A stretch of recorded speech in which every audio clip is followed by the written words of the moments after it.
तो भाई आज का जो हमारा चैप्टर रहने वाला है चैप्टर नंबर 8। तो सबसे पहले ये चैप्टर जो है, ये चैप्टर है कंपनीज अकाउंट्स के ऊपर। किसके ऊपर है? Companies account. तो हमारी सेकंड बुक का फर्स्ट चैप्टर है, यही एकलौता चैप्टर है जो आपके मिड टर्म में आ रहा है। ठीक है, ये आखिरी चैप्टर है बेसिकली जो हमारे मिड टर्म में आ रहा है। करेक्ट है। जिनके जो सिलेबस हो चुके हैं वो अलग हैं, वो उनका सिलेबस चलता रहेगा। बाकी ये सभी के लिए है, ये चैप्टर सबके लिए एक ही क्लास में निपट जाएगा। ये रेगुलर बेसिस पे टीटीएस में 8:30 बजे क्लास हुआ करेगी। ठीक। अब जो शेयर है, शेयर कैपिटल को समझने से पहले हमें समझना पड़ेगा कंपनी के बारे में, कि भाई कंपनी क्या होती है। ठीक है। अब सबसे पहले कंपनी के बारे में समझते हैं। तो कंपनी क्या है? Company is an association of person created by law as a separate body with a perpetual succession and a common seal for a special purpose. अब देखो, डेफिनेशन तो बहुत भारी सी हो गई है ना। सबसे पहली चीज, आप लोगों ने अगर बिजनेस पढ़ी थी 11th क्लास में, तो 11th क्लास में आपने समझा था कि 3 तरीके के मेन बिजनेस होते हैं। बेसिकली 3 तरीके के मेन बिजनेस होते हैं। और वो क्या क्या होते हैं? वो होते हैं, सबसे पहला सोल प्रोप्राइटरशिप बिजनेस, जिसके बारे में आपने पूरी 11th क्लास में पढ़ा, जिसमें अकाउंट्स में, जिसके बारे में आपने पूरा 11th क्लास में उसका प्रैक्टिकल भी और उसका थ्योरी भी, सब कुछ आपने कहाँ पे देखा? सब कुछ आपने देखा 11th क्लास में। फिर उसके बाद बात आती है पार्टनरशिप फर्म के बिजनेस की। अब पार्टनरशिप फर्म को आपने पूरा अपना, हमारी जो 12th क्लास है उसमें वो जो पूरी फर्स्ट बुक है वो पूरी की पूरी किसके ऊपर डिपेंड करती है? पूरी के ऊपर है पार्टनरशिप के ऊपर। ठीक है। अब जो सेकंड और थर्ड बुक है हमारी 12th क्लास में, वो आती है कंपनीज अकाउंट्स के ऊपर, कंपनी के ऊपर बेसिकली। तो सबसे पहले कंपनी को समझो, कंपनी क्या होती है। तो जैसे कि हमने पार्टनरशिप में समझा था, पार्टनरशिप में क्या था कि भाई 2 या 2 से ज्यादा लोग आपस में आके जब बिजनेस करते हैं, और ऐसे ही जब हम सोल प्रोप्राइटरशिप की तरफ जाते हैं तो वहां पे अकेला बंदा जब बिजनेस कर रहा होता है। ठीक है ना। लेकिन ये किसी भी लॉ के अंडर में ऐसे स्ट्रिक्टली आते नहीं है, इनके ऊपर कोई गवर्निंग लॉ नहीं है। समझ आ रही बात? अब बस इनको, लेकिन कंपनी के केस में क्या है? कंपनी एक स्टैट्यूटरी बॉडी होती है जिसके पास काफी अलग अलग तरीके की पावर्स होती हैं। अगर पार्टनरशिप की बात करें, पार्टनरशिप और कंपनी में सबसे मेन डिफरेंस क्या है? पार्टनरशिप में क्या होता है? भी सभी के सभी जो पार्टनर्स होते हैं, वहां पर जो ओनर्स होते हैं, उन सबके पास उनकी उनकी सबकी क्या होती है? लाइबिलिटी। लाइबिलिटी कैसी होती है? अनलिमिटेड होती है। ठीक है। बट अगर कंपनी की बात करें तो कंपनी में हर एक ओनर की जो लाइबिलिटी होती है वो कैसी होती है? लिमिटेड होती है। ठीक है। तो इसीलिए बोला गया कंपनी इज अब कंपनी इसीलिए बोला गया is an association of person, मतलब ग्रुप ऑफ पर्सन, जो कि किसके द्वारा बनाई गई है? Created by law. किसके द्वारा? क्रिएटेड बाय लॉ, और as a separate body with a perpetual succession. अब सबसे पहले हम, ये जो डेफिनेशन है, इस डेफिनेशन को हमने तोड़ रखा है इन फीचर्स। इन फीचर्स। ठीक है ना। तो फीचर्स की फॉर्म में हम समझ रहे हैं कि फीचर्स कैसी ऑफ कंपनी क्या क्या होते हैं। तो भाई कंपनी कैसी होती है? कंपनी होती है टॉप क्लास। कैसी होती है? Top class. ठीक है। ये देखो भाई, टॉप क्लास।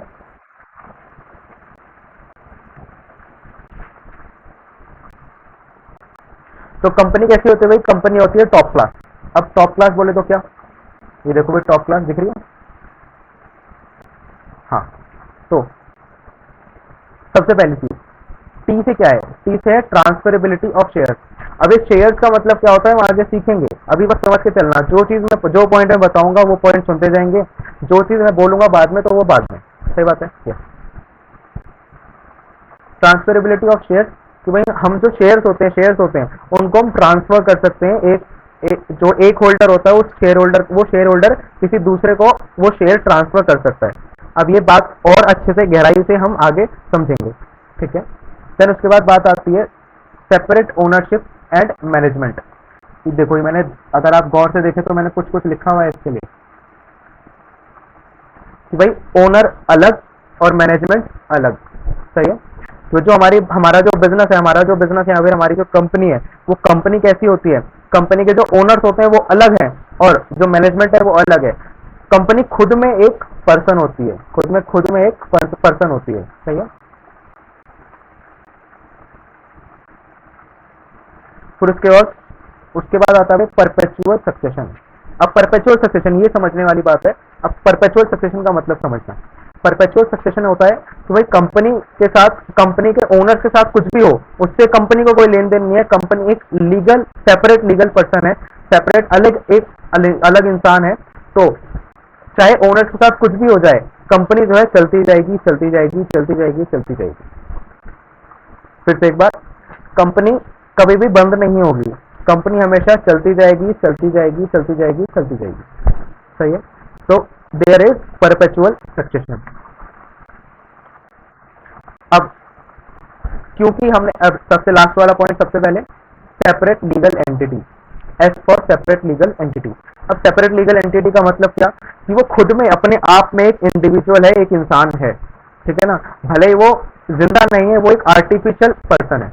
देखो यहाँ पर एक आर्टिफिशियल पर्सन है। सही है। तो इसका मतलब क्या हुआ कि भाई हमारी जो कंपनी होती है वो खुद में एक पर्सन है, वो आर्टिफिशियल पर्सन है। उसको चल नहीं सकती ना, चल नहीं सकती, खा नहीं सकती हमारी तरह, लेकिन उसके पास बाकी सारे अधिकार हैं। एक जैसे एक सेपरेट पर्सन को मिलते हैं, उस पर एक पैन कार्ड होता है, ठीक है, आइडेंटिटी उसकी अलग होती है, ठीक है। वो उसको साइन करने के लिए, हम जैसे साइन करते हैं, हम जैसे साइन वगैरह करते हैं, तो वैसे ही कंपनी के पास भी अधिकार होते हैं साइन करने के। बस वो ये है कि कंपनी के पास हाथ तो है नहीं साइन करने के लिए, है ना। तो वो क्या करती है भाई, कंपनी के लिए, कंपनी को मिलती है कॉमन सील, जिससे ठप्पा, जिससे वो अपने सारे के सारे सिग्नेचर करती हैं, ठीक है। तो इसीलिए सी फॉर आ जाता है कॉमन सील, ठीक है। फिर उसके बाद लिमिटेड लाइबिलिटी। अभी थोड़ी देर पहले हमने बताया, थोड़ी देर पहले हमने डिस्कशन करा कि भाई हमारी जो पार्टनरशिप फर्म होती है या सोल प्रोप्राइटरशिप होता है, उसमें तो लाइबिलिटी कैसी होती है ओनर की, उसमें लाइबिलिटी होती है अनलिमिटेड, कि भाई घर के बर्तन अगर बिकने पे आ गए तो वो भी बिकेंगे, लेकिन तुम्हें सारा का सारा पैसा चुकाना पड़ेगा। सही है। अगर घर के बर्तन बेचने पड़े तब भी तुम्हें सारा का सारा पैसा चुकाना पड़ेगा, चाहे कुछ हो जाए। लेकिन कंपनी के केस में ऐसा नहीं होता। कंपनी के केस में क्या होता है, कंपनी के केस में भाई जितनी तुम्हारी लाइबिलिटी है उतनी ही तुम्हारी लाइबिलिटी बनेगी, उतना ही, उससे ज्यादा तुम्हें पे नहीं करना, ठीक है।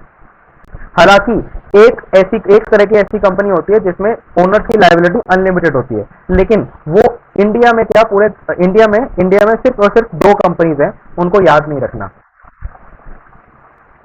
अब जो मैं लाइबिलिटी के बारे में बता रहा हूँ, ये जो लिमिटेड लाइबिलिटी वाला केस मैं बता रहा हूँ, तो यही बता रहा हूँ। ये देखिए यहाँ पे अगर आप ध्यान से देखेंगे तो, कि सोल प्रोप्राइटरशिप में ओनरशिप क्या होती है, ओनर को हम क्या कहते हैं, प्रोप्राइटर कहते हैं, और उसकी कैपिटल को हम कैपिटल ही कहते हैं, सिंपल। और उसकी लाइबिलिटी कैसी होती है, लाइबिलिटी होती है अनलिमिटेड। लाइबिलिटी कैसी होती है, अनलिमिटेड। सही है। तो इसके बाद अगर हम पार्टनरशिप की बात करें, तो पार्टनरशिप फॉर्म में क्या होता है, ओनर को क्या कहा जाता है, पार्टनर कहा जाता है, और उनकी कैपिटल को क्या कहते हैं, पार्टनर कैपिटल। और लाइबिलिटी कैसी होती है, अनलिमिटेड। यहाँ पर भी कैसी होती है, अनलिमिटेड। ठीक है। फिर उसके बाद लास्ट आता है हमारा कंपनी। अब कंपनी में ओनर को क्या कहते हैं हम, शेयर होल्डर। और टाइप ऑफ कैपिटल मतलब शेयर कैपिटल कहते हैं उन्हें, कैपिटल को यहाँ पे क्या कहते हैं, शेयर कैपिटल। और जो हमारी लाइबिलिटी होती है ओनर की, वो लाइबिलिटी कैसी होती है, लाइबिलिटी होती है लिमिटेड। कैसी होती है, लिमिटेड। ये चीज को ध्यान रखेंगे आप। ये छोटा सा एक एमसीक्यू कभी कभार पूछ लिया जाता है कि भाई which type of liability enjoy the owners of company, कि भाई अब कंपनी के ओनर किस तरीके की लाइबिलिटी एंजॉय करते हैं या फिर किस रूप में एंजॉय करते हैं। तो लिमिटेड लाइबिलिटी के फॉर्म में वो कंपनी में एंजॉय करते हैं। क्यों, क्योंकि उनकी लाइबिलिटी क्या होती है, दूसरे बिजनेसेस से कंपैरिजन अगर हम करें तो दूसरे बिजनेस से इनकी लाइबिलिटी कैसी होती है, लिमिटेड होती है। ठीक है, बस। अब उसके आगे, अभी तक हमने शेयर्स का मतलब नहीं समझा है, अभी हम कंपनी के बारे में ही पढ़ रहे हैं। ठीक है, शेयर्स का मतलब ही समझेंगे आगे। अब मैंने बोला था कंपनी के बारे में कि भाई कंपनी होते हैं, बेसिकली बहुत सारी कंपनीज होती हैं, बहुत सारे टाइप की कंपनीज होती हैं, लेकिन बेसिक जो होती है वो कंपनी 3 टाइप की होती है। कंपनी 3 टाइप की होती है। एक तो होती है प्राइवेट और एक होती है ओपीसी। अब ये ओपीसी बोले तो क्या होता है, ओपीसी बोले तो 1 पर्सन कंपनी। इसके बारे में मैं अलग से पढ़ाऊंगा अभी थोड़ी देर में, क्योंकि ओपीसी के बारे में अलग से कई बार सीबीएसई में क्वेश्चन आने लग गया है। ठीक है, तो ओपीसी के बारे में हम एमसीक्यू के पर्पसेस के लिए इसको पढ़ेंगे। और एक बार पिछली बार 3 नंबर का एक क्वेश्चन आ गया था यूं का यूं कि ओपीसी को डिफाइन करिए और उसके बारे में अलग अलग चीजें पूछी गई। तो मैं बता दूंगा आपको कैसे क्या पूछा गया था। फिर उसके बाद एक तो होता है प्राइवेट और एक हो गई पब्लिक। सही है। अब एक चीज मैं बता दूं आपको प्राइवेट कंपनीज के बारे में हमें इस चैप्टर में नहीं पढ़ना, प्राइवेट कंपनीज के बारे में इस चैप्टर में हमें नहीं पढ़ना, हमें सिर्फ और सिर्फ हमें पब्लिक कंपनीज के बारे में पढ़ना है, ठीक है। और पब्लिक में भी कौन सी, पब्लिक में भी सिर्फ और सिर्फ लिमिटेड बाय शेयर्स की, ठीक है। ये बाइफोकेशन बस याद करने के लिए, पढ़ने के लिए है, इसमें समझाने जैसा अभी कुछ नहीं है, अभी आप उसके लिए बहुत छोटे हो, ठीक है। जब आप बड़े हो जाओगे, जब आप एक्चुअली में लॉ के बारे में पढ़ोगे, क्योंकि ये सब जो गवर्न हो रहा है, ये जो कंपनीज के ऊपर कौन सा लॉ लगता है, कंपनीज के ऊपर लगता है भैया लॉ, और वो लॉ का नाम क्या है, उस लॉ का नाम है कंपनीज एक्ट 2013, ठीक है। और कंपनीज एक्ट 2013 में भी सेक्शन नंबर 43 से लेके सेक्शन नंबर 72, यहां से लेके यहां तक के सेक्शन जो है सिर्फ और सिर्फ शेयर कैपिटल के बारे में बोले गए हैं, ठीक है। तो कंपनीज एक्ट पूरा कंपनीज के ऊपर क्या लगता है, कंपनीज के लिए एक सेपरेटली एक एक्ट बना रखा है, कंपनीज एक्ट 2013, ठीक है। अब कंपनीज होती है अलग अलग तरीके की, इसमें से हमने अभी पढ़ा प्राइवेट और पब्लिक, अभी हमने पढ़ना किसके बारे में, सिर्फ और सिर्फ पब्लिक के बारे में, और उसमें भी सिर्फ और सिर्फ लिमिटेड बाय शेयर्स के बारे में। अब इसकी जरा सी एक डेफिनेशन आप पढ़ लीजिए फटाफट से पढ़ लीजिए, मैं 1 मिनट का पॉज दे रहा हूँ, फटाफट से पढ़ लीजिए, मैं पानी लेकर आता हूँ। प्राइवेट कंपनीज के साथ क्या होता है, प्राइवेट कंपनीज के साथ होता है कि भाई ये कंपनी जो है, प्राइवेट कंपनीज जो है वो कभी भी शेयर इशू नहीं कर सकती, वो कभी भी शेयर इशू नहीं कर सकती। अभी तक हमने शेयर का, वापस से मैं कह रहा हूँ, शेयर का मतलब अभी नहीं समझा है हमने, लेकिन थोड़ी देर में भी समझ जाएंगे, ठीक है। वापस से कह रहा हूँ कि भाई जो प्राइवेट कंपनीज होती हैं वो कभी भी शेयर इशू नहीं कर सकती। अगर वो उनको शेयर इशू करने के ऊपर उनके लिए क्या लगा हुआ है, रिस्ट्रिक्शन लगी हुई है, क्या लगी हुई है, रिस्ट्रिक्शन, ठीक है। और वो रिस्ट्रिक्शन किसने लगा रखी है, कंपनीज एक्ट 2013 में। वापस से एक बात, जो प्राइवेट कंपनीज हैं वो कभी भी शेयर इशू नहीं कर सकती, उसके ऊपर रिस्ट्रिक्शन लगी हुई है, और वो रिस्ट्रिक्शन किसने लगा रखी है, वो रिस्ट्रिक्शन लगा रखी है कंपनीज एक्ट 2013 में, करेक्ट है, लॉ ने लगा रखी है बेसिकली, सही है। अब दूसरी चीज, आपने शार्क टैंक देखा है, हाँ, तो शार्क टैंक में क्या होता है, शार्क टैंक में कुछ अलग अलग कंपनीज के लोग आते हैं और वो अपनी अपनी कंपनी को पिच करते हैं, कुछ प्राइवेट, हाँ, कुछ लोगों के पास जाके उनसे पैसा मांगते हैं, है ना। वो जो 5 लोग सामने बैठे होते हैं, शार्क्स जिन्हें कहा जाता है, वो तो उनके पास जाके वो पैसा मांगते हैं, that is known as private placement, ठीक है। इस प्राइवेट प्लेसमेंट का मतलब क्या होता है कि भाई जब हम कुछ लोगों के पास, कुछ रिस्ट्रिक्टेड, कुछ गिने चुने लोगों के पास जाकर हम पैसा मांग रहे हैं शेयर, और उनको ऑफर कर रहे हैं अपने शेयर सामने से ऑफर कर रहे हैं कि आप हमारे शेयर्स लीजिए, उसके बदले हमें पैसा दे दीजिए, ठीक है ना।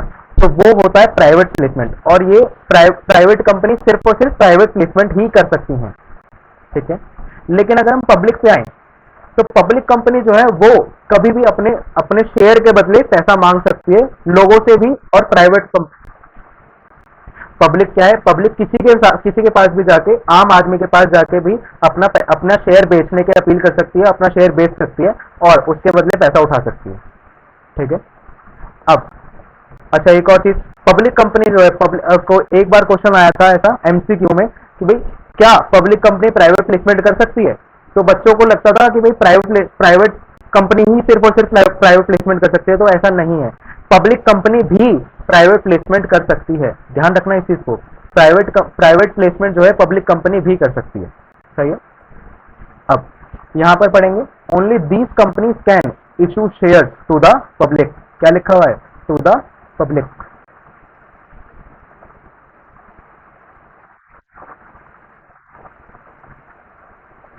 हाँ, तो पब्लिक कंपनीज के लिए क्या लिखा हुआ है, only these companies can issue shares to public, सिर्फ और सिर्फ यही पब्लिक कंपनीज ही अपना सारा का सारा जो शेयर्स है वो पब्लिक के पास लेके जा सकती है और इशू कर सकती है, और यही ऐसी कंपनीज होती हैं जो कि अलाउड होती हैं आईपीओ के लिए। अब ये वर्ड आईपीओ जो है, बस आईपीओ की फुल फॉर्म याद रख लीजिए, बहुत है आपके लिए। आईपीओ का मतलब क्या होता है, initial public offer, initial public offer. और जो दूसरा नाम होता है वो होता है एफपीओ, वो आप बुक में देखोगे, अगर आप बुक में देखोगे तो बुक में आपको मिल जाएगा, दैट इज एफपीओ। एफपीओ का मतलब है further public offer, further public offer, ठीक है। तो ये वाली जो आईपीओ की डेफिनेशन, आईपीओ की जो फुल फॉर्म है वो आपको याद रखनी है, एफपीओ की नहीं भी याद रखोगे तो चल जाएगा। लेकिन आईपीओ की याद बिल्कुल करनी ही पड़ेगी फुल फॉर्म, ठीक है ना। ये एमसीक्यू में एक आधी बार पूछ लेगा। और दूसरी चीज, जो आप लॉ को अगर आप हल्के में ले रहे हो कि मैंने लॉ ऐसे ही बता दिया मजे मजे में, तो लॉ मैंने मजे मजे में नहीं बताया भाई। लॉ मैंने जानबूझ के बताया क्योंकि एमसीक्यू में पूछ लेते हैं which which law is applicable to companies, या फिर companies are covered by which law. तो उसका आंसर आएगा the companies act 1930, oh sorry, the companies act 2013, ठीक है। द कंपनीज एक्ट 2013 ये आ सकता है, और आपको कंफ्यूज करने के लिए देंगे वहां पे वो द कंपनीज एक्ट 1956, ठीक है।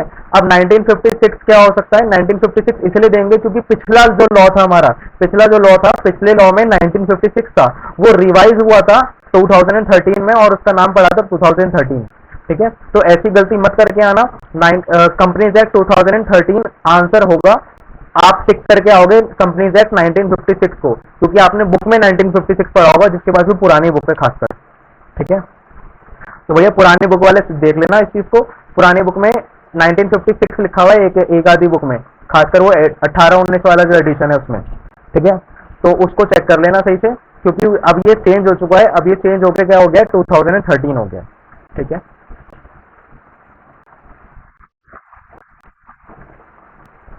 जिसका हमें सबसे ज्यादा इंतजार था भाई, वो डेफिनेशन आ गई है, क्या बात है, एक बार ताली हो जाए। The share capital of a company is divided into small units having a certain face value. Each such unit is termed as share.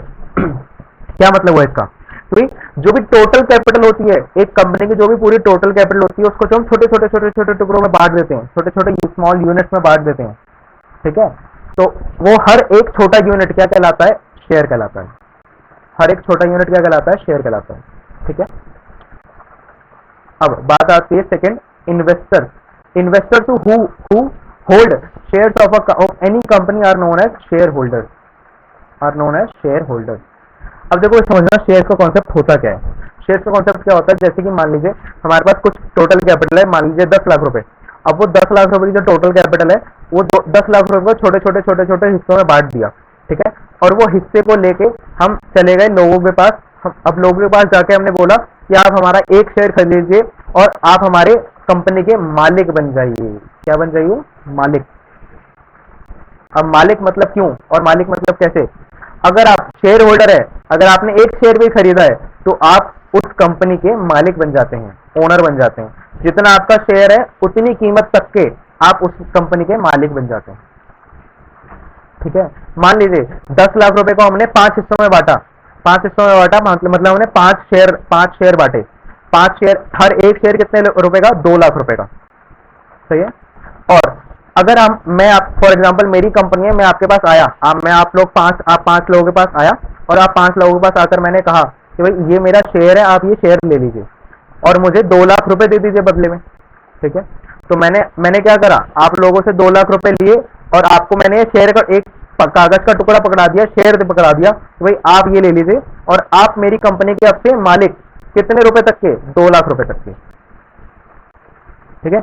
जितना आपका कैपिटल होता है, जितना आपका वो शेयर का वैल्यू है, उस कैपिटल तक के, उस अमाउंट तक के आप उतने तक के ओनर बन जाते हो। क्या बन जाते हो, ओनर। इसीलिए कंपनीज के केस में ओनर को क्या कहा जाता है, ओनर को कहा जाता है या तो मेंबर या फिर शेयर होल्डर, या तो मेंबर या फिर शेयर होल्डर, ठीक है। वापस से देखो भाई, प्राइवेट कंपनी बनाने के लिए आपको मिनिमम कितने लोग चाहिए, प्राइवेट कंपनी बनाने के लिए मिनिमम आपके पास होने चाहिए 2 लोग, ठीक है। और मैक्सिमम कितने जा सकते हैं, वो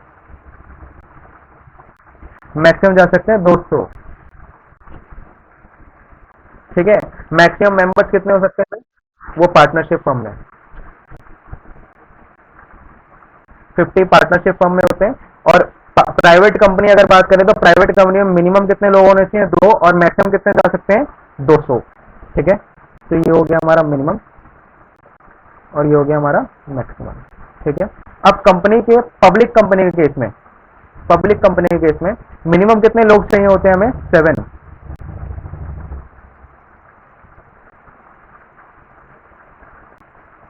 ठीक है। और मैक्सिमम कितने जा सकते हैं, मैक्सिमम भैया जा सकते हैं इनफाइनाइट, मैक्सिमम की लिमिट ही नहीं है। ठीक है, क्यों है ऐसा? अगर आप खुद देखो, आपने रिलायंस के कंपनी के बारे में सुना है कभी? रिलायंस कंपनी के बारे में अगर आपने कभी सुना हो तो रिलायंस कंपनी में क्या है भाई, कितने ही शेयर होल्डर्स है, बहुत सारे शेयर होल्डर्स है, बहुत सारे। अब जिनके पास एक एक शेयर भी है वो भी ओनर है, जिनके पास एक एक शेयर भी है वो भी ओनर है। इनफैक्ट मैं खुद एक ओनर हूं, क्योंकि मैंने रिलायंस का एक शेयर खरीद रखा भाई। ठीक है, तो रिलायंस का एक शेयर मेरे पास भी है, तो मैं भी ओनर हो गया हिसाब से। तो सही है। तो अब क्या, एक एक गिनती गिनती गिनती करते करते ऐसे तो बहुत सारे लोग हो जाएंगे। अगर आप अपने पास भी पकड़ेंगे ना 100 लोगों को, अगर आप जानते हो, उन 100 में से कम से कम नहीं तो 5 लोगों के पास रिलायंस का शेयर मिल जाएगा आपको, जो बड़े लोग होंगे, आपसे बड़े। ठीक है ना, अपने दोस्तों की बात नहीं कर रहा मैं। ठीक है, तो अगर आप अपने बड़े से बड़े लोगों को जानते होंगे तो उनमें से 100 लोग अगर जानते हो तो उनमें से 5 लोगों के पास रिलायंस का शेयर मिल जाएगा। रिलायंस का शेयर ही ऐसा भाई, हमेशा बढ़ता ही जाता है, वो कभी कम हुआ ही नहीं आज तक पिछले 10 सालों से। ठीक है, बस एक कोरोना के टाइम पे हुआ था थोड़ा सा, वो भी थोड़ा सा। अब सुनना ध्यान से, तो भाई इसी वजह से बोला, इसी वजह से क्या है कि पब्लिक कंपनीज के केस में क्या होता है, पब्लिक कंपनीज के केस में वो जो शेयर है, वो शेयर की जो मेंबर्स की जो लिमिट है या फिर शेयर होल्डर्स की जो लिमिट है वो अनलिमिटेड है, वो बहुत सारी हो सकती है, अनगिनत हो सकती है। अब देखो, मान लीजिए ये पूरा जो एक सर्कल है, ये पूरा का पूरा सर्कल जो है हमारी कंपनी की पूरी कैपिटल है। ये क्या है? कैपिटल। ठीक है, अब समझना, अब ये जो पूरा सर्कल है इसको मैंने छोटे छोटे टुकड़ों में बांट दिया, ये छोटे टुकड़ों में बांट दिया।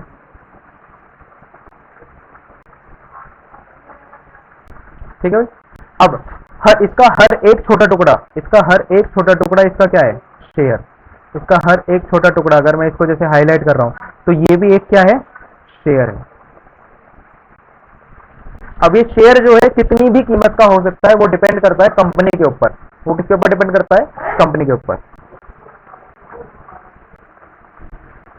हाँ जी, तो ये जो पूरा सर्कल है इसमें ये पूरी की पूरी क्या है? हमारी कैपिटल है। अब ये जो कैपिटल को अगर हम छोटे छोटे हिस्सों में बांट दें तो हर एक हिस्सा हमारे लिए क्या कहलाता है? हमारे लिए शेयर कहलाता है। अगर आपको शेयर का हिंदी मीनिंग मालूम है? शेयर का हिंदी मीनिंग मालूम है किसी को भाई?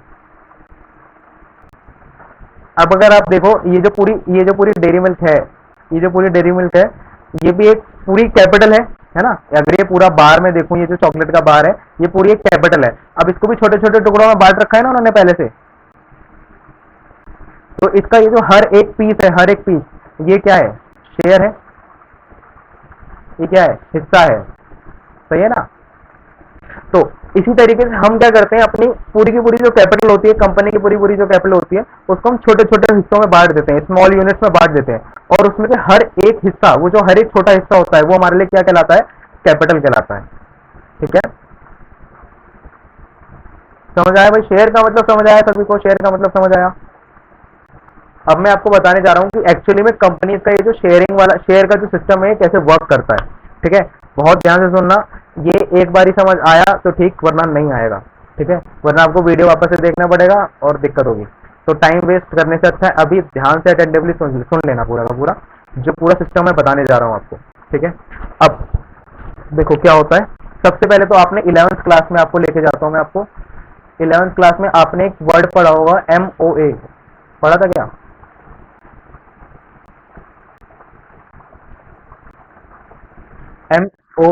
MOA का मतलब क्या होता है? Memorandum of association.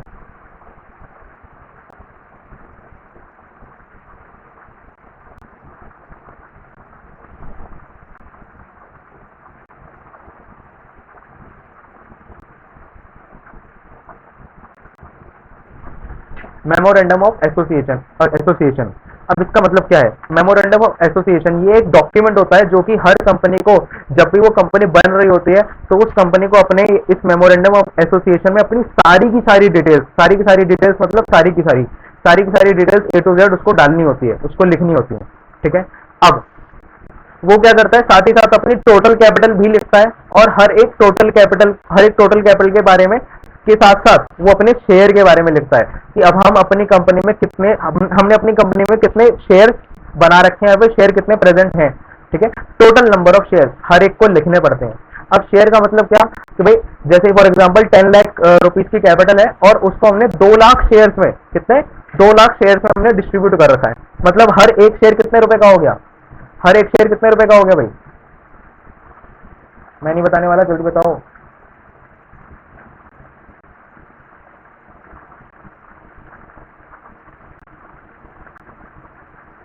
अरे 5 रुपए का हो गया। मैंने मैंने बोला कि 10 लाख रुपए की टोटल कैपिटल हमने मेमोरेंडम ऑफ एसोसिएशन में लिखी हुई है और हमने साथ साथ उसमें लिखा है कि 2 लाख शेयर्स प्रेजेंट है हमारी टोटल कंपनी में। हमारी टोटल कंपनी कितने शेयर्स में डिस्ट्रीब्यूट कर रखी है हमने, पूरे के 2 लाख शेयर्स में। तो हर एक शेयर कितने रुपए का हो गया, हर एक शेयर हो गया, हर एक शेयर हो गया कितने रुपए का, 5 रुपए का एक शेयर हो गया भाई, 5 रुपए का एक शेयर हो गया। ठीक है, तो ये भी हमें मेमोरेंडम ऑफ एसोसिएशन में दिखाना पड़ता है। मेमोरेंडम ऑफ एसोसिएशन एक ऐसा डॉक्यूमेंट होता है जहां पे हमारी सारी की सारी कंपनी की पूरी सारी की सारी इंफॉर्मेशन हमें लिखनी पड़ती है। ठीक है, समझ आ रही बात? यस, एक सेकंड दीजिए। हाँ जी, तो मेमोरेंडम ऑफ एसोसिएशन एक ऐसा डॉक्यूमेंट होता है जहां पे हम सारी की सारी अपनी इंफॉर्मेशन को लिखते हैं और उस इंफॉर्मेशन के साथ साथ हमें अपने शेयर्स के बारे में भी लिखना होता है कि कितने नंबर ऑफ शेयर्स हमारी कंपनी में डिवाइड कर रखे हैं हमने, अपनी पूरी की पूरी कैपिटल को हमने कितने नंबर ऑफ शेयर्स में डिवाइड कर रखे हैं और हर एक शेयर कितने रुपए का है। ठीक है, अब सबसे पहला चीज जो मैं आपको बताने जा रहा हूँ, सबसे पहली चीज कि ये जो शेयर्स हैं, ये शेयर्स इश्यू करती है कंपनी। ये जो शेयर्स हैं एक तरीके से क्या है, ये शेयर्स के बदले हम, जो हमारी कंपनी होती है वो कंपनी लोगों के पास जाती है और लोगों से पैसा मांगती है। लोगों से क्या मांगती है, पैसा। सही है, अब इसका मतलब क्या हुआ कि लोगों से पैसा मांगती है, तो वो क्या करती है, कि भाई अपने शेयर्स बेचती है लोगों को और लोगों को कहते हैं कि भाई आप हमारा शेयर खरीदो और हमारी कंपनी के क्या बन जाओ, मालिक बन जाओ, मालिक क्या बन जाओ, ओनर बन जाओ। ठीक है ना, तो ये जो भी हर एक शेयर जो भी खरीद लेता है वो क्या बन जाता है, मालिक बन जाता है, मेंबर बन जाता है, शेयर होल्डर बन जाता है। क्या बन जाता है, लास्ट वाला वर्ड शेयर होल्डर। ठीक है, क्योंकि ये शेयर होल्डर वर्ड बार बार घूम फिर के आपके पास आएगा, बार बार प्रकट होगा, तो इस वजह से मैं आपको याद करवा रहा हूँ ये वर्ड शेयर होल्डर। जो जिसने भी शेयर खरीदा है, जो भी मालिक बन गया, वो उसको क्या कहते हैं, हम शेयर होल्डर कहते हैं। ठीक है, अब समझना भाई इस चीज को, अभी मैंने थोड़ी देर पहले बोला था, अब शेयर्स को रोका है। अब हम थोड़ा सा कंपनी के बारे में वापस से पढ़ रहे हैं, अब कंपनीज में मैंने बताया था अभी थोड़ी देर पहले कि कंपनीज कितने टाइप की होती हैं, 3 टाइप की होती है। कितने टाइप की होती हैं, 3। पहला 1% कंपनी, दूसरा प्राइवेट कंपनी और तीसरा पब्लिक कंपनी।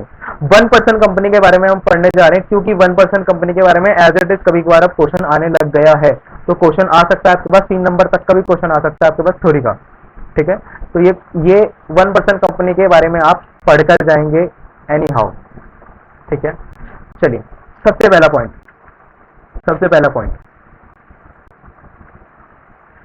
1% कंपनी। अब अगर आपको नाम से ही समझ आ रहा हो तो 1% कंपनी का मतलब क्या है, 1% कंपनी का मतलब है कि भाई एक ऐसी कंपनी जो कि एक सिंगल पर्सन द्वारा गवर्न करी जा रही है या फिर सिंगल ओनर द्वारा चलाई जा रही है। ठीक है, तो इसमें मिनिमम मेंबर भी कितने, 1 और मैक्सिमम भी कितने, 1। सही है, तो शेयर भी कितना होगा, शेयर भी कितने होंगे, 1। अब 1% company is a company which has only one natural person as a member और शेयर होल्डर। सही है, सिर्फ और सिर्फ एक इंसान होगा जो कि मेंबर कहलाएगा या ओनर कहलाएगा या फिर शेयर होल्डर कहलाएगा। करेक्ट है, फिर उसके बाद अब इसको ये जो डिफाइन कर रखा, हाँ जी, अब इसको डिफाइन कहां पे कर रखा है, सेक्शन 262 ऑफ कंपनीज एक्ट 2013। अब इसमें डेफिनेशन क्या दे रखी है, देखो ये बहुत बढ़िया डेफिनेशन है, इतनी अच्छी डेफिनेशन, मतलब मजा ही आ जाता है जी पढ़ के कि भाई 1% company means a company which has only 1 person as a member. तालियां हो जाए इस डेफिनेशन के लिए एक बार, खतरनाक डेफिनेशन दे रखी है इतनी, बच्चे को पढ़ के कुछ समझ ही ना आए। फिर उसके बाद rule 3 of companies act 2013, companies rules 2014, मतलब एक देखो साथ में ये चीज समझ लेना, कंपनीज एक्ट 2013 हर एक जो भी लॉ आता है, हर एक जो भी एक्ट आता है उसके साथ साथ उसके रूल्स भी चलते हैं, उसके साथ साथ कुछ उसके रूल्स भी आते हैं जो कि अगले साल निकाले जाते हैं हमेशा। ठीक है, जो कि अगले साल निकाले जाते हैं। ऐसे ही कंपनीज एक्ट 2013 है और उसके साथ साथ चलता कौन है, कंपनीज रूल्स 2014। अगर आपने 11th क्लास में अगर इस चीज को पढ़ रखा हो तो 11th क्लास में आपने अच्छे से पढ़ा होगा इसके बारे में। मैं इसके बारे में ज्यादा चर्चा नहीं करने वाला क्योंकि टाइम वेस्ट है वो हमारे लिए। ठीक है, फिर फर्स्ट पॉइंट, हाँ जी, अभी तो फर्स्ट पॉइंट दे रखा है, only a natural person being an Indian citizen. अब ये जो रेजिडेंट वाली बात है ये कट चुकी है, ये नई बुक में भी इन्होंने काटी नहीं है, ये फाउंडेशन ये इंटर में ये कट चुकी है। बस उसका इंडियन रेजिडेंट होना जरूरी है, वो सॉरी इंडियन सिटीजन होना जरूरी है, रेजिडेंट होना मायने नहीं रखता। ठीक है, इस चीज को अपनी बुक्स में से भी कट कर लेना, कोई जरूरी नहीं, अब ये बदल चुका है पार्ट। ठीक है, can form one person company और can be a nominee for sole member of a one person company. अच्छा एक चीज बताओ, अब कंपनी है, एक कंपनी बनी हुई है, कंपनी है तो वो काफी सारे लोगों को इफेक्ट कर रही होगी। अब अगर वो अकेले बंदे द्वारा चलाई जा रही है, अकेले पर्सन द्वारा चलाई जा रही है और वो बंदा किस दिन लुढ़क गया, किस दिन चल बसा, है ना, अब किस दिन वो निकल गया बंदा, तो हम किसको पकड़ेंगे, हम किसके पास जाएंगे अपना पैसा मांगने? पब्लिक के भी मतलब, या फिर जो कुछ लोगों ने इन्वेस्ट कर रखा होगा उस बिजनेस में, उस कंपनी में। अब वो जो कंपनी है वो बंद हो गई, सॉरी कंपनी बंद नहीं हुई, जो मेंबर है, जो ओनर है, वो अकेला बंदा जो है वो मर गया। अब वो जब मर गया तो उसके बाद उसके बाद हम किसको पकड़े, कौन है जवाबदेही में? तो भैया उसी वजह से हमें एक नॉमिनी अपॉइंट करके रखना पड़ता है। ठीक है ना, और वो नॉमिनी भी हमेशा कौन होना चाहिए? इंडियन सिटीजन ही होना चाहिए। ठीक है, अब उसके आगे, one person can only form one person company. इसका मतलब कि भाई एक इंसान जो है सिर्फ और सिर्फ एक ही वन पर्सन कंपनी बना सकता है। ऐसा नहीं होना चाहिए कि एक वन पर्सन कंपनी तुमने महाराष्ट्र में खोल रखी है, एक वन पर्सन कंपनी तुमने दिल्ली में खोल रखी है, एक वन पर्सन कंपनी तुमने कहीं और खोल रखी है, या फिर दिल्ली में ही दो तीन खोल के बैठे हो। ऐसा नहीं होना चाहिए। कहीं पर भी किसी भी वक्त आपके पास एक से ज्यादा वन पर्सन कंपनी में आप मेंबर नहीं हो सकते। ठीक है, आप किसी भी एक ही वन पर्सन कंपनी में मेंबर हो सकते हो या फिर मालिक हो सकते हैं, सिंपल भाषा में। और एट द सेम टाइम आप नॉमिनी भी सिर्फ और सिर्फ एक ही कंपनी में हो सकते हो। हाँ, लेकिन ये हो सकता है कि अगर फॉर एग्जाम्पल हिमांशु और मैं है, ठीक है, मैंने अपना नॉमिनी हिमांशु को बना रखा है और हिमांशु ने अपना नॉमिनी मेरे को बना रखा है। वो भी एक वन पर्सन कंपनी चला रहा है, मैं भी एक वन पर्सन कंपनी चला रहा हूँ। ठीक है, अब इसमें क्या हो रहा है, मैं उसका नॉमिनी बना हुआ हूं उसकी कंपनी में और वो मेरा नॉमिनी बना हुआ है मेरी कंपनी में। अब ये पॉसिबल है, क्यों? क्योंकि अगर मैं देखा जाए तो मेरे हिस्से में सिर्फ और सिर्फ एक वन पर्सन कंपनी है जो कि लॉ अलाउ कर रहा है, और मैं सिर्फ और सिर्फ एक ही वन पर्सन कंपनी का नॉमिनी हूं जो कि लॉ अलाउ कर रहा है। सही बात है। तो इसको अगर गलती से अगर पूछा जाए तो ये पूछ सकते हैं वो, वैसे अगर वो पूछा जाए तो कैसे पूछा जाएगा कि क्या कोई एक person at the same time किसी कंपनी का ओनर हो सकता है और मेंबर हो सकता है, और क्या दूसरी कंपनी का नॉमिनी हो सकता है? तो आंसर इज यस, हो सकता है। ठीक है, अगर इसमें कोई डाउट है ये है कि भाई एक सिंगल पर्सन जो एक वन पर्सन, फॉर एग्जांपल मैं एक ही सेम टाइम पे मैं एक कंपनी का मेंबर हो सकता हूं, वन पर्सन कंपनी का मेंबर हो सकता हूं और दूसरी वन पर्सन कंपनी का नॉमिनी हो सकता हूं या नहीं? तो आंसर है हाँ, हो सकता हूं। अभी भी समझ नहीं आया? नेक्स्ट पॉइंट आता है हमारे पास, it can not be formed for a charitable purposes. Charitable purposes मतलब कि हम वन पर्सन कंपनी के तौर पे हम एक कोई एनजीओ वगैरह नहीं खोल सकते। अच्छा, मैं आपको बता दूं, एनजीओ वगैरह जो खुलते हैं, जो एनपीओ, उन्हें क्या कहते हैं? एनपीओ कहते हैं, नॉन प्रॉफिट ऑर्गेनाइजेशंस कहते हैं। ठीक है ना, ये जो नॉन प्रॉफिट ऑर्गेनाइजेशंस होती हैं ये भी एक तरीके की कंपनी कहलाई जाती हैं। जैसे कि आपने सुना होगा बाबा रामदेव, है ना, बाबा रामदेव की जो पतंजलि जो कंपनी है, वो पतंजलि कंपनी पता है क्या है? वो एक एनपीओ है। एनपीओ का मतलब नॉन प्रॉफिट ऑर्गेनाइजेशन। ठीक है, तो सेक्शन, ये जो एनपीओ होता है वो आपको याद रखना, ये मत याद रखना जो मैं बताने जा रहा हूँ अभी। जो एनपीओ होता है वो कौन बनाता है? वो सेक्शन 8 के अंदर बनती है, उनको हम सेक्शन 8 कंपनीज कहते हैं, नाम ही उसका सेक्शन 8 कंपनी है। ठीक है, आपको याद मत रखना, बस इतना याद रखना कि ओपीसी जो है, वन पर्सन कंपनी जो है, वो कभी भी चैरिटेबल पर्पज के लिए नहीं बनती। ठीक है, वो हमेशा प्रॉफिट कमाने के मोटिव से ही बनाई जा सकती है। अगर आपका पर्पस है कि आप लोगों की सहायता करें, डोनेशन करें, या फिर किसी भी तरीके से एनजीओ के रूप में अगर आपको वर्क करना है, तो आप वन पर्सन कंपनी खोल के वो काम नहीं कर सकते। आपको उसके लिए क्या करना पड़ेगा? एनपीओ ही खोलना पड़ेगा। ठीक है, तो इसके बाद और साथ साथ it can not carry out non banking financial investment activities including investment in the securities of any body corporate. Basically क्या कि आप कभी भी बैंकिंग और नॉन बैंकिंग ट्रांजेक्शन नहीं कर सकते अगर आप 1% कंपनी हो तो। अगर आपने जितने भी बैंक आप अपने आसपास देखते हो, आप जितने भी आसपास अपने बैंक देखते हो, तो सारे के सारे बैंक खुद में क्या है, एक कंपनी है, ठीक है ना। अगर आपने सुना हो HDFC, तो HDFC भी हमेशा अपने नाम के आगे क्या लगाता है, HDFC प्राइवेट लिमिटेड, ठीक है ना। एक इंटरेस्टिंग बात बताता हूं मैं अभी आपको।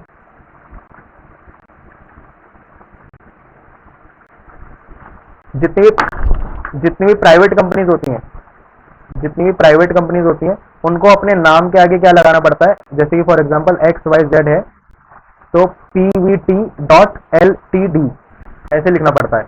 और जितनी भी पब्लिक कंपनीज होती हैं,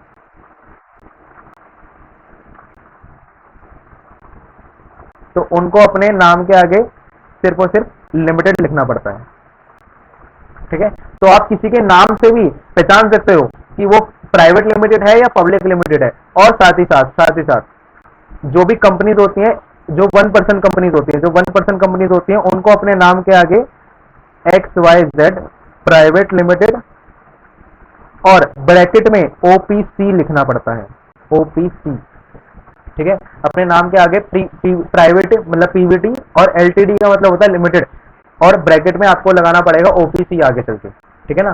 तो ये आपको लिखना पड़ता है ताकि आपकी पहचान हो सके। तो अब देखो भाई, it's paid up share capital is not more than 50 lakh. अच्छा, इसमें एक चीज इन्होंने नहीं बता रखी, वो आप लोग लिख लेंगे अपनी कॉपी में, अपनी बुक में, सॉरी अपनी बुक में लिख लीजिए कि भाई minimum minimum paid up capital कितना होना चाहिए। मिनिमम, अगर आपको 1% कंपनी बनानी है तो आपकी मिनिमम पेड अप कैपिटल कितनी होनी चाहिए, 1 लाख रुपीज।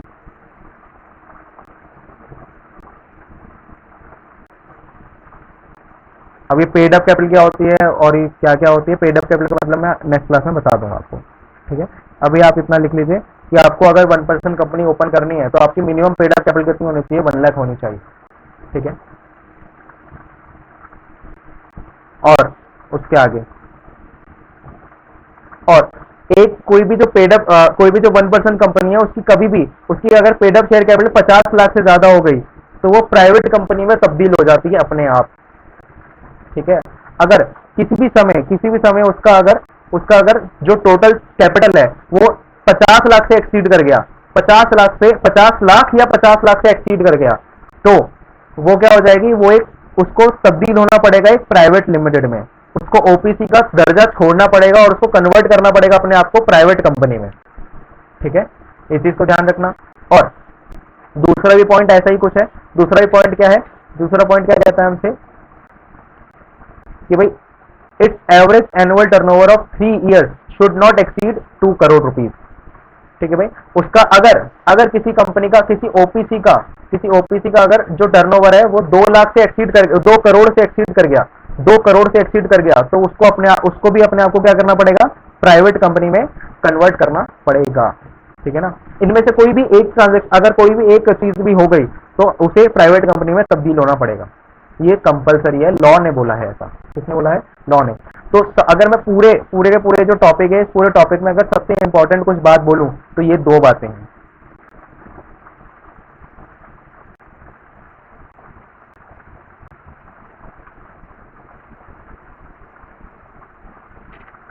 ठीक है, अबे अबे ठीक है।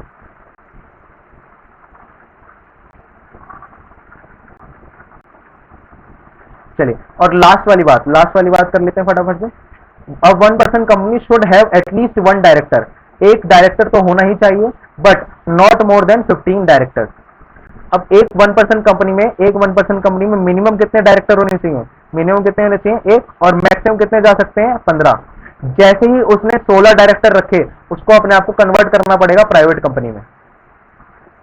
जिस दिन उसने 16वां डायरेक्टर बैठाया, उस कंपनी को अपने आप को कन्वर्ट करना पड़ेगा प्राइवेट लिमिटेड में, प्राइवेट कंपनी में, ठीक है। आज की क्लास यहीं पे होती है समाप्त। फिर से एक बार छोटा सा मैं रिकैप देता हूँ 1% कंपनी का, बस एक सेकेंड। 1% कंपनी का मैं रिकैप देता हूँ। 1% कंपनी बोले तो क्या, 1% कंपनी बोले तो एक ऐसी कंपनी जो कि एक सिंगल पर्सन द्वारा गवर्न करी जाती है, और वो सिंगल पर्सन कैसा होना चाहिए, नेचुरल पर्सन होना चाहिए, और साथ ही साथ कंडीशंस लगाई गई हैं। अब वो कंडीशन सबसे पहली क्या है भाई, एक वो जो ओनर है, वो जो 1% है, वो किसी वो एट अ वन टाइम एक अकेले सिंगल समय पे एक समय पे वो कभी भी दो 1% कंपनी का ओनर नहीं हो सकता, दो 1% कंपनी का मेंबर नहीं हो सकता, या फिर नॉमिनी भी नहीं हो सकता। ठीक है ना। तो दूसरी चीज, अगर ऐसा है कि भाई फॉर एग्जांपल मैं वो मेंबर हूं और मैंने अपनी कोई 1% कंपनी खोल रखी है, मैं अपनी 1% कंपनी का मेंबर हूं और एट द सेम टाइम मैं किसी और 1% कंपनी का नॉमिनी हूं, तो ये पॉसिबल है, इसमें कोई दिक्कत दुविधा नहीं है। ठीक है। दूसरी चीज क्या बोली गई है कि भाई एक 1% कंपनी कभी भी चैरिटेबल पर्पसेस के लिए नहीं बनाई जा सकती। दूसरा, नॉन बैंकिंग फाइनेंशियल इन्वेस्टमेंट के लिए कभी भी, फाइनेंशियल इन्वेस्टमेंट एक्टिविटीज के लिए कभी भी नहीं बनाई जा सकती।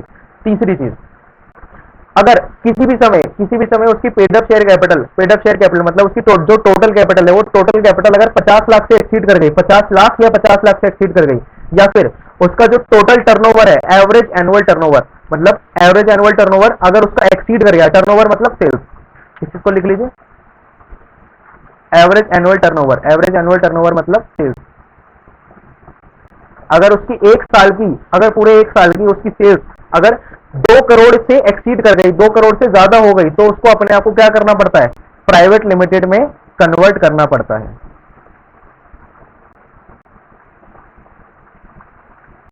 ठीक है। और लास्ट वाला पॉइंट क्या है कि भाई किसी भी 1% कंपनी में कभी भी मिनिमम कितना डायरेक्टर होने चाहिए, एक डायरेक्टर होना चाहिए, और मैक्सिमम कितने हो सकते हैं, वो 15। अगर 16वां हुआ तो उसी दिन उसी समय आपको अपने आप को प्राइवेट लिमिटेड में कन्वर्ट करना पड़ेगा।